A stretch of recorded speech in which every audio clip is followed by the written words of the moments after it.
Hi everyone, and welcome to my channel. So I'm going to show you some things to look at before you start that engine when you're looking at your 6.5 liter Detroit.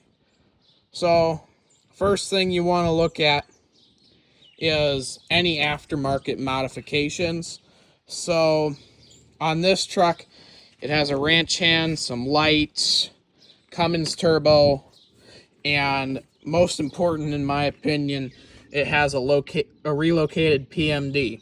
Now, PMDs are usually sandwiched right in the block, and when they're sandwiched in the block, they tend to overheat, and an overheated PMD is a bad PMD. You need to replace it. So if it's either relocated in the interior or on the front or behind, wherever it's relocated, it's going to be far better than that factory OEM position. Second of all, look for any replacement parts that'll help with longevity. Like this truck, I swapped an alternator on there, new alternator it has. So, you know, that'll, a 30-year-old alternator will get you less places than a brand new alternator. So make sure you look at shiny pieces, stuff like that. Make sure the owner can provide some sort of proof that they did them. With a new alternator, it's pretty straightforward. It's shiny, brand new. You can confirm that. Another thing that fails on these trucks is the starter motor, which is located on the passenger side right there by that wheel. Now, I replaced this one because it happened to go bad. Make sure if it has an older starter, bring that up in your negotiation. Just tell them, hey, starter's getting older. Don't know how much longer it will last. A lot of these older GM trucks like to rust out, and they rust really quick and really easy. Make sure you look at that frame. Notice how there's cracks and holes in this frame. You do not want a frame like this. Do as they say, not as I do. You can feel around for soft spots, like there's some wiggle in that frame right there. You don't want that. Other things like checking your fuse. Make sure all the fuses look decent. None of them are failed for any stupid reasons. Make sure there's no spaghetti wiring like this. Again, do as I say, not as I do. Look around the engine bay. You know, notice if it's dripping any oil, which it will since it's a Detroit. If the owner says it doesn't drip oil, they are most likely lying. Make sure you look at your oil. I'm not going to pull that out because it's pretty self-explanatory. If you see anything sketchy looking on your dipstick, just remember, might not be worth it to buy it. Again, just depends. One thing that I will show you is the transmission fluid. 4L 80Es, 4L 60Es, doesn't matter. They like to fail. Take a look at that dipstick. Make sure that, if it'll focus, make sure your oil or your ATF is a nice cherry red color. If it's not a cherry red color and it's brown, burnt looking, smells burnt, any of those, it could look cherry red and smell burnt. So make sure you're looking at that. If it's any one of those things, just make sure you tell your seller, hey, this is probably going to need its transmission fluid changed and probably its filter too. Another thing for you, look at that coolant. Not while it's hot, of course. Well, I wish I could get that off for you, but I can't right now with one hand. Make sure you look at it. Make sure it's good in color. Like, make sure it's not all gross looking and corroded looking. I think that concludes everything in the engine bay. Just make sure it's nice looking. You don't want to be buying something that will break unless if you get it for a really cheap price.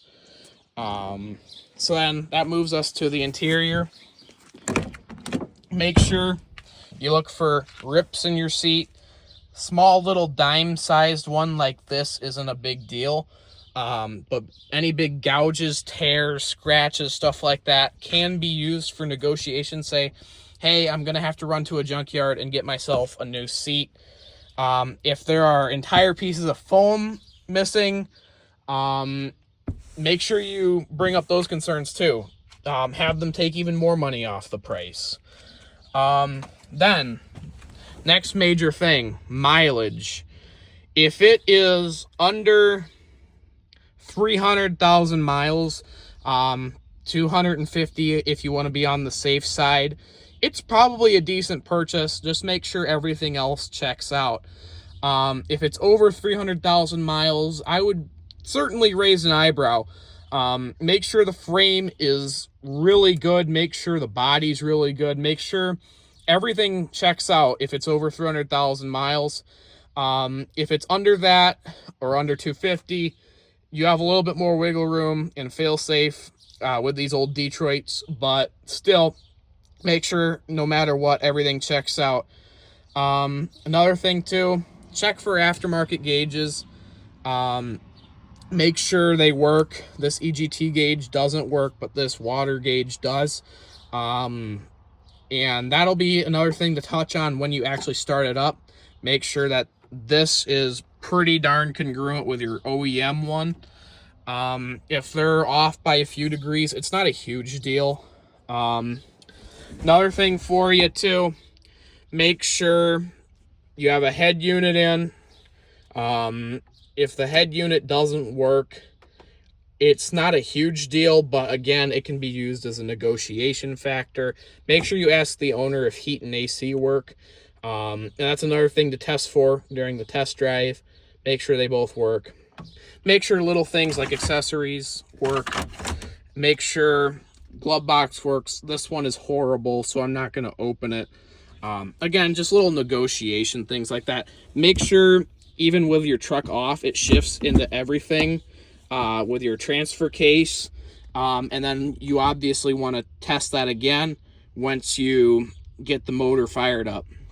Now, some Detroits have glow plug switches tapped into the dash as an aftermarket part, because a lot of people have noticed that A, it's more reliable, and B, you don't have to constantly be redoing the glow plugs. You can just hold it for a couple seconds and call it good. Make sure you ask the owner if this is tapped into the dash, how long they hold it for. If it's anything over 10 seconds when it's summertime, I would certainly be concerned. And if they say, oh, 10 seconds when it's summertime, but it might take me a few goes, I would certainly be concerned, and it might not even be worth buying. If you can get it for a better deal because of that, it might be worth looking into, but it just depends. If it's the factory glow plug where you turn on the key and a glow plug light turns on, make sure it's happening within a reasonable time and it can start up easily. Because if not, again, it might not be worth it, but at the same time, you can negotiate and bargain, stuff like that.